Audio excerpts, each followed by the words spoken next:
Hello दोस्तों। तो आज की इस वीडियो में हम एक ऐसे कर्सर को बनाने वाले हैं जो कि वेब डिज़ाइनिंग में सबसे ज़्यादा यूज होता है। क्योंकि इस तरीके के कर्सर को यूज करने से जो डिज़ाइन है वो वेबसाइट का जो डिज़ाइन है वो बहुत ही ज़्यादा अट्रैक्टिव दिखने लगता है। ये कर्सर बहुत ही बड़ी वेबसाइट्स और बहुत ही ज़्यादा इंटरेक्टिव वेबसाइट बनाने के लिए यूज होता है। तो सबसे पहले हम एक इनिशियली कुछ हम इसमें क्रिएट कर लेते हैं ताकि हमें एक कर्सर को देखने को मिले। तो सबसे पहले एक हमने फ्रेम लिया, फ्रेम लेने के बाद इसकी जो लेआउट है, उसको लेआउट बना लेते हैं क्योंकि ये मेन कंपोनेंट है उसको भी पहले लेआउट में क्रिएट कर लेते हैं। एंड इसको भी हम ऑटो स्टैक में जो लेआउट है उसको स्टैक क्रिएट कर लेते हैं। लाइक इस यहाँ से स्टैक बन गया, ठीक है। अब इसको हम क्या करते हैं, यहाँ पे जो विड्थ है विड्थ को फिल कर लेते हैं एंड इसकी जो हाइट हाइट को विewport हाइट बना देते हैं, ठीक है। अगर लेआउट समझ में नहीं आया आपको तो लेआउट का मतलब सिंपल सा होता है कि जैसे कि फिग्मा में ऑटो लेआउट होता है ऐसे ही फ्रेमर में लेआउट होता है। लेआउट क्या करता है कि जो वेबसाइट है उसको रिस्पॉन्सिवनेस देता है। आप और ये क्या करता है अपने आप सब चीज़ों को एडजस्ट कर लेता है, ठीक है। तो ये ऑटो लेआउट का सिंपल सा मतलब था। जैसे कि अगर मैं इसमें वेबसाइट में एक और सिंपल सा एक फ्रेम ले लेता हूँ, ठीक है। इसका जो कलर है उसको रेड कर देता हूँ।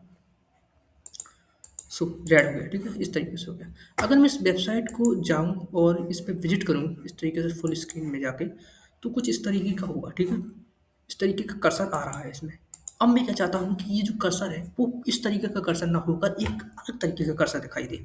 तो मैं क्या करूँगा, यहाँ पर डायरेक्टली इसके यहाँ पे ऑप्शन में जाओगे, पूरी वेबसाइट को पहले अपने को क्या करना पड़ेगा, इस पूरी वेबसाइट है उसको सिलेक्ट करना पड़ेगा। सिलेक्ट करने के बाद अपने को जाना है कर्सर वाले ऑप्शन में। कर्सर में जाने के बाद वेब कर्सर, कस्टम कर्सर। तो आपको क्या बनाना है, कस्टम कर्सर बनाना है। वेब कर्सर क्या है, वेब कर्सर जस्ट एक कर्सर है जो कि पहले से बाय डिफ़ॉल्ट है। एंड कस्टम कर्सर बनाना है। कस्टम कर्सर बनाने के लिए हमें जाना है एक कंपोनेंट।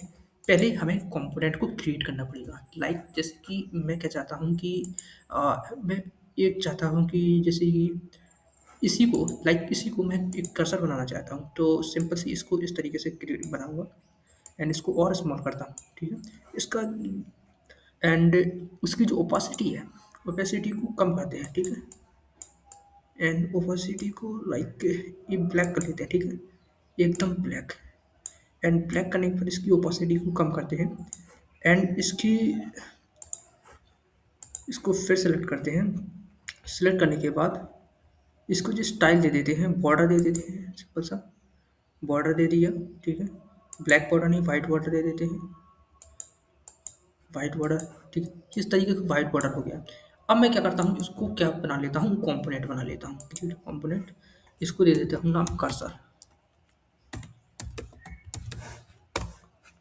ठीक है। तो ये एक बन गया, कर्सर बन गया, ठीक है। अब इस कर्सर ये जो है हमारी जो पूरी वेबसाइट है उसमें एक कर्सर की तरह काम करेगा। कैसे करेगा, इसमें डायरेक्ट जाना है। जाने के बाद हमें कर्सर वाले ऑप्शन पे जाना है। सॉरी, पूरी वेबसाइट पहले सेलेक्ट करनी है। सेलेक्ट करने के बाद कर्सर में जाए, कस्टम कर्सर में।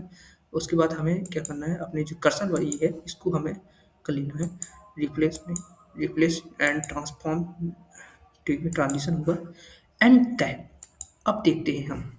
तो ये लो, अब जो कर्सर है वो इस तरीके का बन रहा है। अगर कोई भी हमारी वेबसाइट में आएगा तो उसको कर्सर कुछ इस तरीके का दिखेगा, जैसे ये कर्सर है। ये मैंने जस्ट एग्जांपल के लिए बताया है। अगर आप चाहें तो किसी भी तरीके का एक इंटरेक्टिव लुक वाला कर्सर दे सकते हैं। लाइक आप इमोजी यूज कर सकते हैं। अपनी कोई भी वेबसाइट में आएगा और आपको अगर वेबसाइट को विजिट करेगा तो उसको emoji as a cursor use होगा, ठीक है। इमोजी जो होगा वो कर्सर की तरह यूज होगा यहाँ पे। तो जैसे कि यहाँ पे ये तो यूज ये होता थी है। कर्सर तो से ये थी रिलेटेड इन्फॉर्मेशन। अगर वीडियो आपको अच्छी लगी हो तो चैनल को सब्सक्राइब कर दीजिए। बाकी मिलते हैं एक अगली वीडियो में।